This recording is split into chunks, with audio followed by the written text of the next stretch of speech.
қироати шоасари алома бобоҷон ғафуров тоҷикон. таърихи қадимтарин қадим асри миёна ва давраи нав. гуфтори 117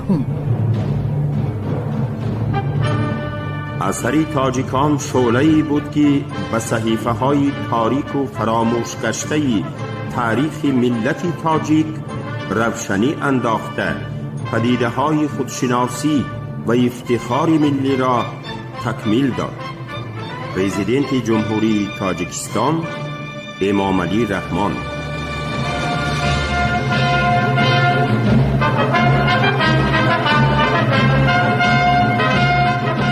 خلق تاجیک در عرفه و دوره رولوسیون سالهای 1905-1907.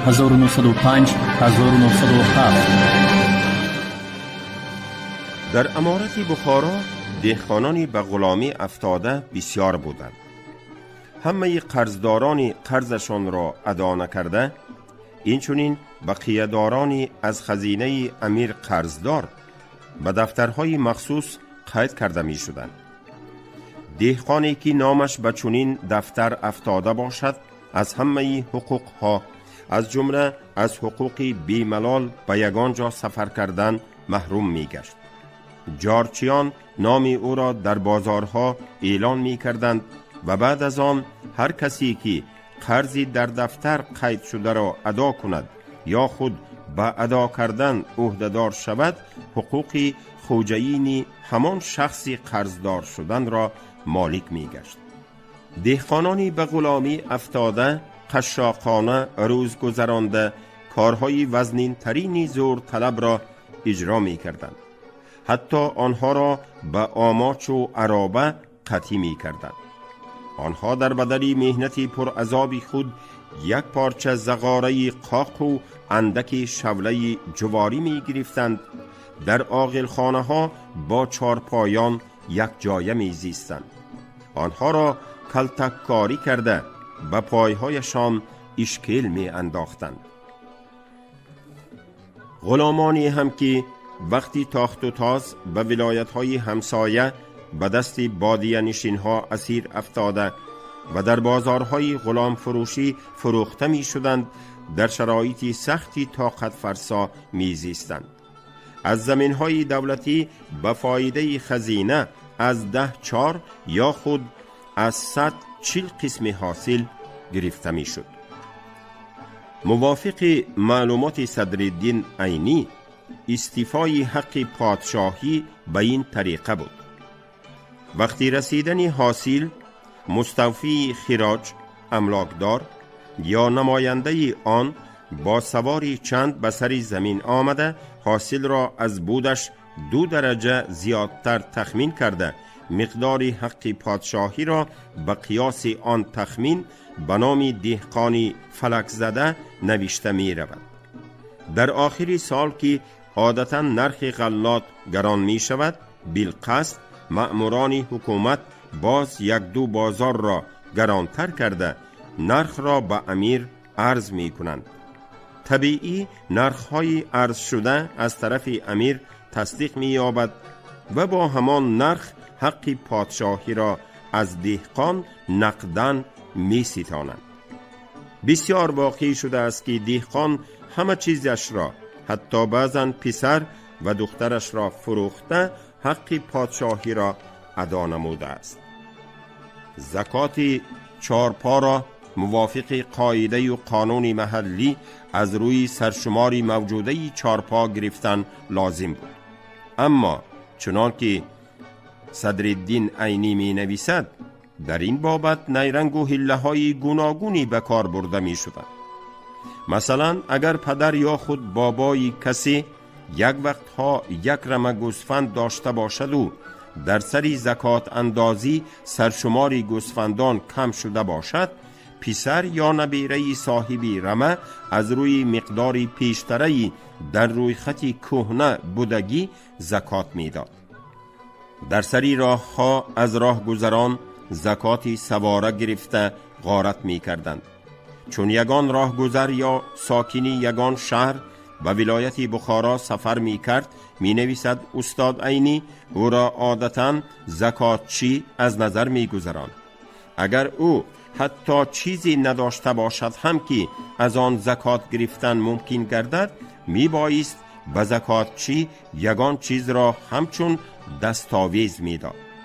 به ضمن این تصدیق نامه یک زکاتچی را زکاتچی دیگر به اعتبار نمی گرفت و دوباره زکات می رویاند. حتی کمبغلانی که از مردکاری به دیار خود برمی گشتند از زکات دهی آزاد نبودند. در زمان امیر عبدالاحد 1885 1910 زکات چارپا، خراج از خواجگی قشلاق و زکات سودا شکل غارتگری روی راست را به خود گرفته بود. احوال هنرمندان گوناگون کسب نیز وزنین بود.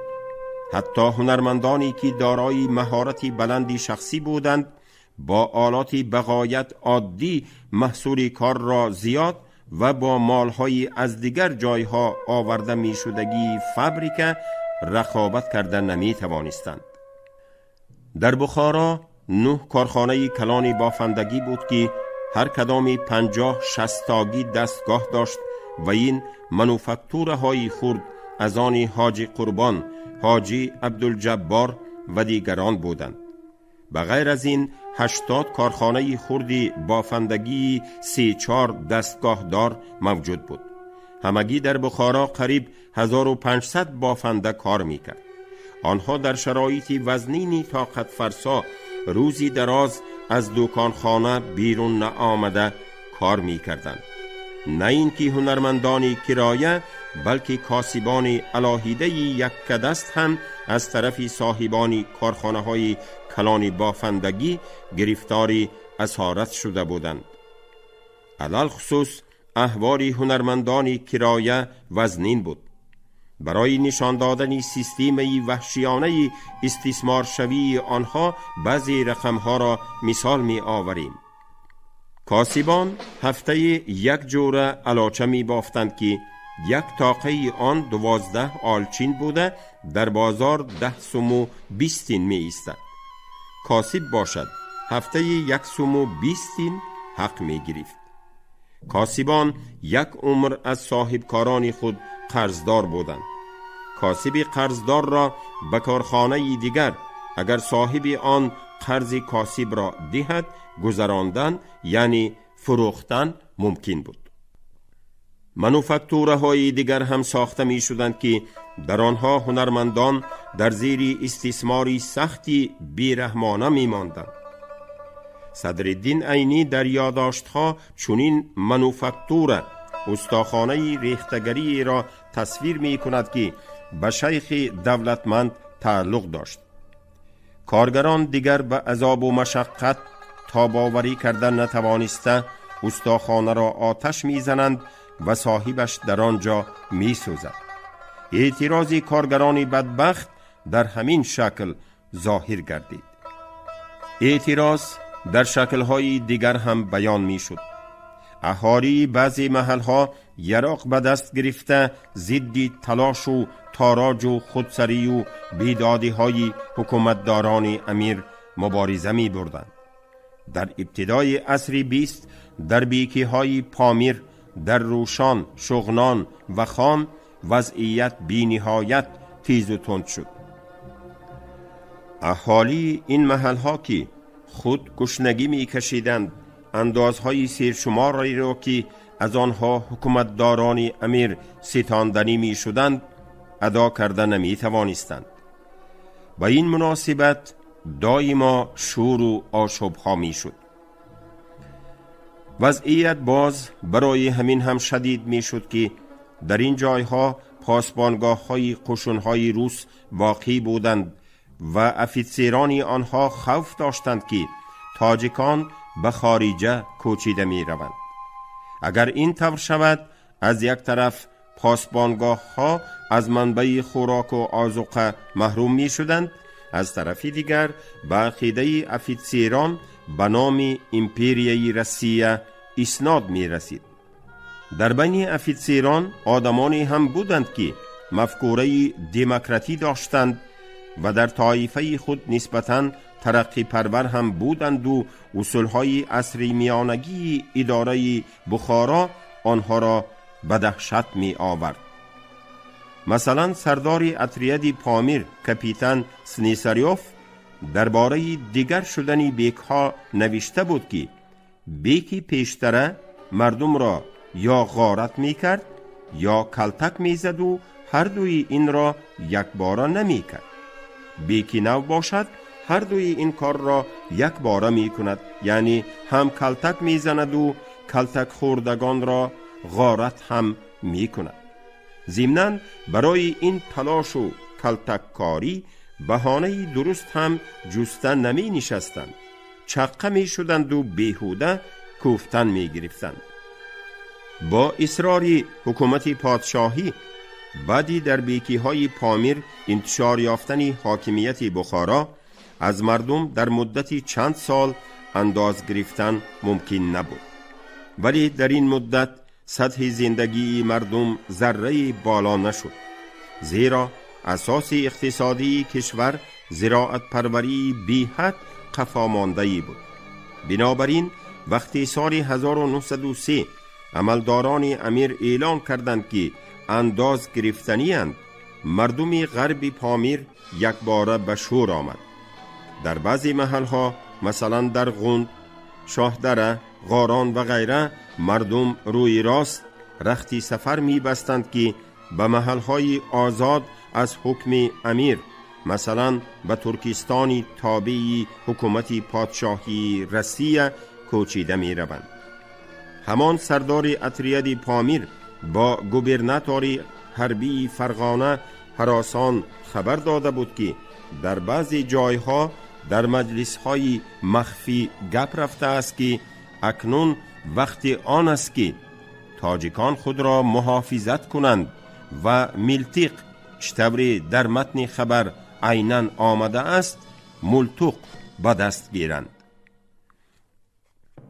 تقریباً پس از 2 هفته معلوم شد که این خوف اساس داشته است. 30 ایونی سال 1903 به دهه زینگ و خان 2 عملدار بخارا آمده ادای انداز را طلب کردند. این کار باعث غضب خلق گردید. دهقانان در میدان کنار دیه جمع آمدند. در جمع آمدی میتینگ مانند همه سوگند خوردند که املاکداران را می کشند و بعد از خاک امیری بخارا گریخته می روند. حولی که در آن املاکداران می ایستادند محاصره کرده هر دو را کشاله کنان برآوردند و دست و پایشان را کلوک بستند. بعد چیز و چاره خود را به کتف پرتافته براه برآمدند که بخارای منفور را ترک نمایند. مردم خیلی دور رفتند و ولی سرداری یکی از پاسبانگاه ها خرونژ گالیوینسکی از واقعه خبر یافته از پس آنها دوید و رسانده گرفت و املاکدارانی از ترس قریب گرده کف شده را خلاص کرد. بعدی مصلحت و مشورتی دور و دراز گالیوینسکی مردم زینگ را از نیتشان گرداند و راضی کرد که به دیهشان برگردند. شور و آشوب‌های خلقی در غرب پامیر روز به روز وسعت می‌یافت. حکومت پادشاهی این را دیده امیر را راضی کنند که باز منشوری برآورد و در بیکی‌های پامیر مهلت غنداشتن انداز باز موقوف گذاشته شود. این غلبه کلان خلق.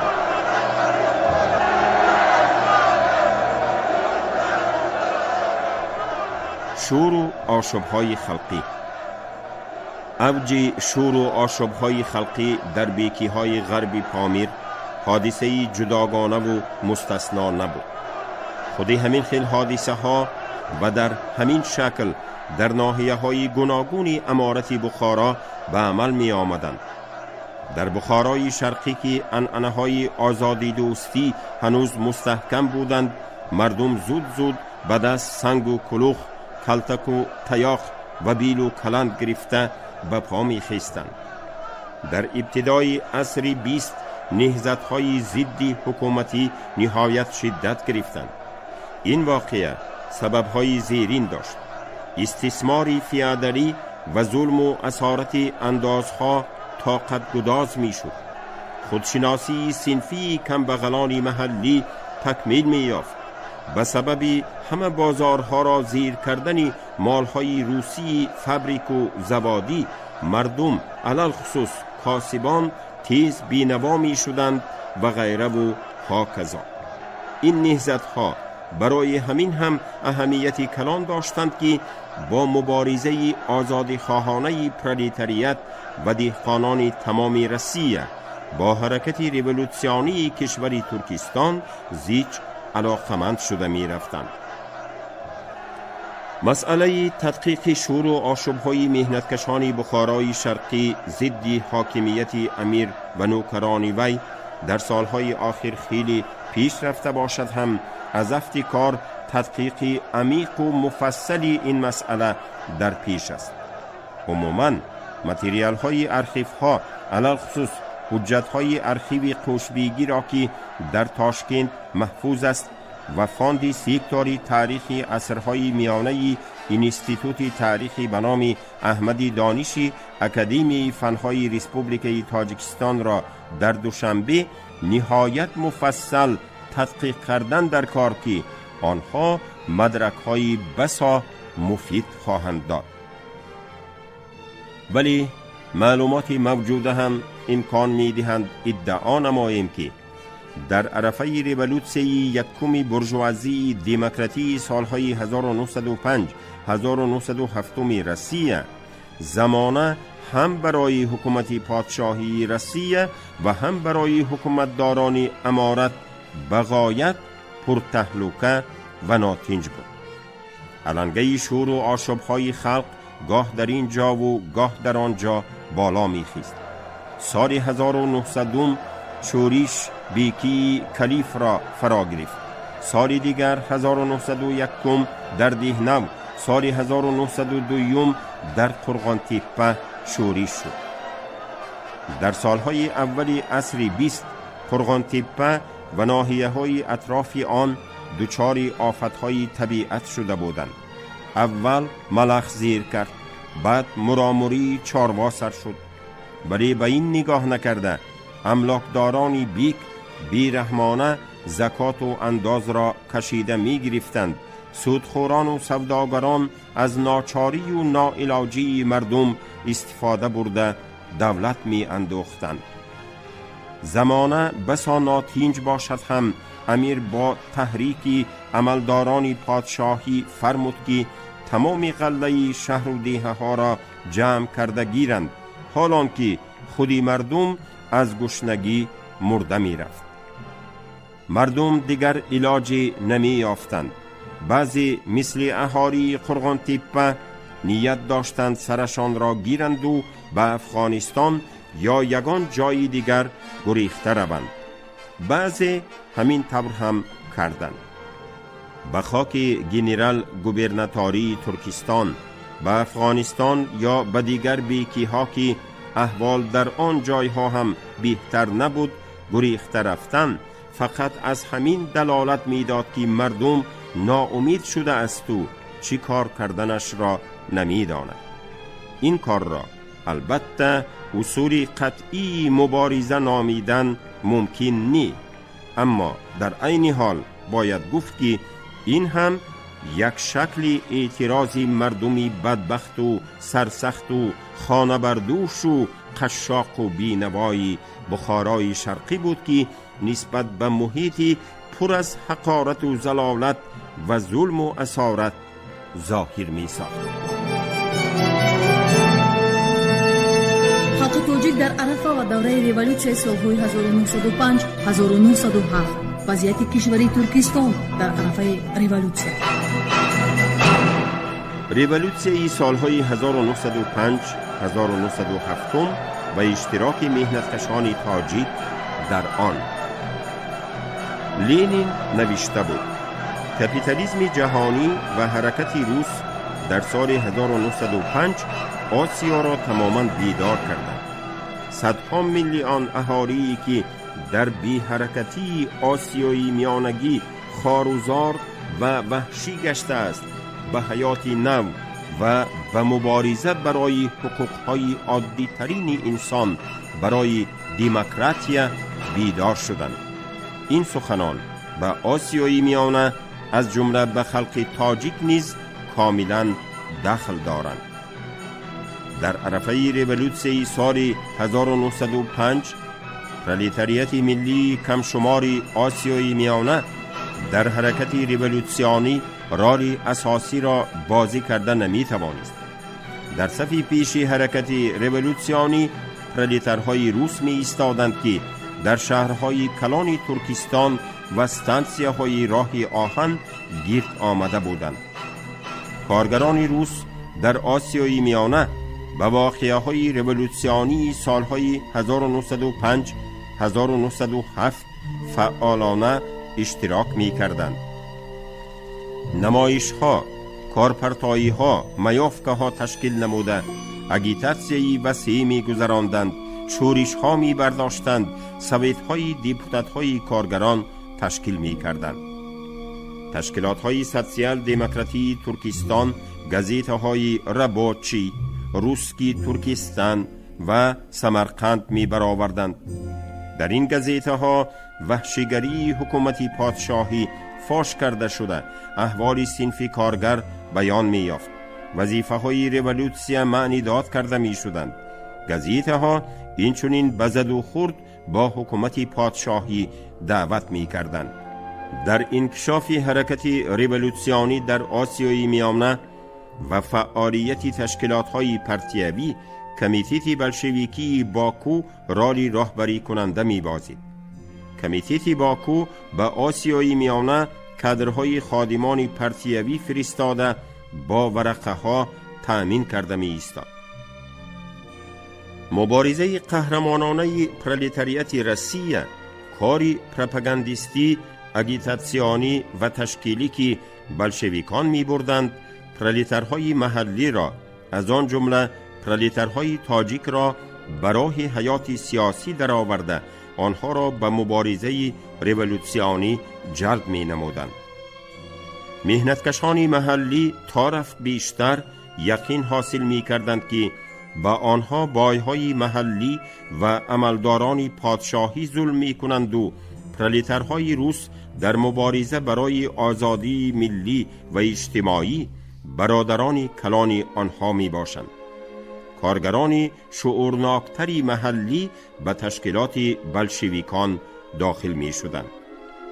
تا اولهای سال 1905 نه تنها در تاشکند بلکه در یک قطار شهرهای دیگر از جمله شهرهای تاجیک نشین هم تشکیلات‌های پرتیوی وجود داشتند. در ماه اکتبر سال 1906 گنرال گوبرناتور ترکستان به وزیر حربی به این مضمون خبر داده بود: سمرقند دومین مرکز عملیات ریولوسیونیران در کشور است. در شهرها ورقه و برشورها از جمله اثرهای لینین پهن کرده می شدند. گزیته های بلشویکی ایسکرای لینینی، پرولتاری، فپریود، نووی ژیزن و غیره غایه های مارکس و لینین را در بین خلق انتشار می کردند. پلیتسیای ترکستان هنگام کافتوکاوی شهر و دیه های گوناگون گنرال گوبرناتوری این گونه ادبیات انقلابی را بیش از پیش می یافت. این ادبیات به قصبه های روسخاکی در بعضی محل های امارت بخارا واقع بود، به خود شهر بخارا همچنین به خانه خیوه نیز راه یافته بود. ایسکرای لینینی در آسیای میانه هنوز سال 1902 پیدا شده است. سال 1966 در ارشیو شخصی یکی از ساکنان شهر اوراتیپا شماره یکم این گزیته یافت شده بود. در گزیته ایسکرا درباره احوال وزنین مهنتکشان آسیای میانه خبر و مقاله ها چاپ کرده می شد و این روشن دلالت می کند که بین ردکسی این گزیته و خادمان فعال انقلابی در این ناحیه عمل داشته رابطه‌ای مستحکمی بود. ارگان‌های مطبوعاتی لینینی به درجه نهایت بزرگ مساعدت کردند که تشکیلات‌های سوسیال دموکراتی ترکستان در عرصه ریولوسیون یکم بورژوازی دموکراتی روس متحد گردند و تاکتیکای درست خود را کار کرده برآیند. در ملک‌های مستملکتی آسیای میانگی روسیه پادشاهی وسیع پهن شدن براشورای لنین به کمبغلان دهات اهمیتی مخصوص داشت. این اثر که از طرف داهی پرولتاریات سال 1903 تالیف شده بود، با زبانی به تمام طبقه های اهالی فهما پروگرام بلشویکان را پیش از همه پروگرام بلشویکان را در مسئله اگراری بیان می کرد. مخصوص قید کردن لازم که وقتی بهار سال 1906 در امپریای روسیه از جمله در ترکستان هم حادثه های ریولوسیونی نهایت اوج گرفتند، گزیته زیرفشان نامی پیشترش سمرقند که آن را سوسیال دموکرات های محلی نشر می نمودند، اصلاحات اگراری نام مقاله مخصوص چاپ کرده بود. مؤلف این مقاله به نکته های اثر لنین و کمبغلان دهات کاملا تکیه کرده نوشته بود. نماینده سوسیال دموکرات های روس لنین در براشورش و کمبغلان دهات گویا قرارهای سیزد سیوم سال 1905 شده پارتیا را پیشکی بیان نموده همچنین می نویسد که از پمیشیکان نه قطعه‌های زمین بلکه تمام زمین ها را مصادره کردند در کار. وظیفه اولین اساسی و دائمی ما باید مستحکم کردن اتفاق پرولتارها و نیم پرولتارهای دهات و پرولتارهای شهر باشد. مادام این اتفاق ارزی وجود می نماید و مستحکم می گردد، پس حتما غلبه به دست می آوریم و با سرعتی تمام به آزادی کامل اهل مهنت میسر می شویم. حاجتی گپ هم نیست که تزیس های لنینی آید به مستحکم کردن اهالی مظلوم شهر و دهات در شرایط آسیای میانه که اهالیش اساساً دهقانان بودند چگونه اهمیتی کلان داشتند. اثر کلاسیکی کمونیسم علمی در ترکستان وسیع پهن شده بود. همین را گفتن کافی است که سگان بویگیری پادشاهی در کجای ادبیات سوسیال دموکراتی را یابند، از آنجا حتما منیفستی کمونیستی هم می برآمد. در سمرقند، خوقند، اشقاباد، مرغیلان، تاشکند، مرو، چارجوی، اندیجان در همه جا منیفستی کمونیستی بود و این ناقوسی انقلاب بلند صدا می داد و خلق را به مبارزه ضد استثمار و اسارت به پا می خیزاند.